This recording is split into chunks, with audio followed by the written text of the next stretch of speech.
Bike நல்லா சவுண்டாக இருந்துன்னு சொல்லி போலீஸ் எங்களை நிப்பாட்டினாங்க. நாங்கள் பைக்கை நிப்பாட்டாமல் பைக்கை வச்சு நல்லா முறுக்கிட்டு கையில் சிம்மலையும் கட்டிட்டு. கன்னியாகுமரி மாவட்டம் ஆலஞ்சி ஜங்ஷன் பகுதியில் கடந்த 24ஆம் தேதி நள்ளிரவு கிறிஸ்துமஸ் கொண்டாட்டத்தின் போது போலீசாரின் எச்சரிக்கையை மீறி பைக் சாகசத்தில் ஈடுபட்ட இளைஞர் கையெடுத்து கும்பிட்டு மன்னிப்பு கேட்ட வீடியோவை அம்மாவட்ட காவல்துறையினர் வெளியிட்டனர்.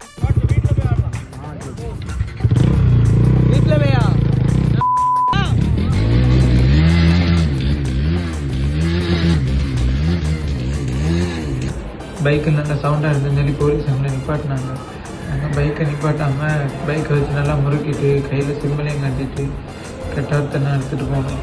அது தப்பை நான் உணர்ந்துட்டேன். போலீஸ் சொல்லியிருந்தேன் எங்கள் நல்லதுக்கு தான். அது இனிமேல் நான் டிராஃபிக் ரூல்ஸ் எல்லாம் முயற்சி ஓட்டணும்.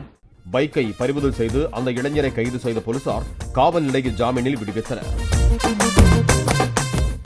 பிளே ஸ்டோர் மற்றும் ஆப் ஸ்டோரில் இருந்து பாலிமர் செயலியை QR கோடு மூலம் பதிவிறக்கம் செய்யுங்கள்.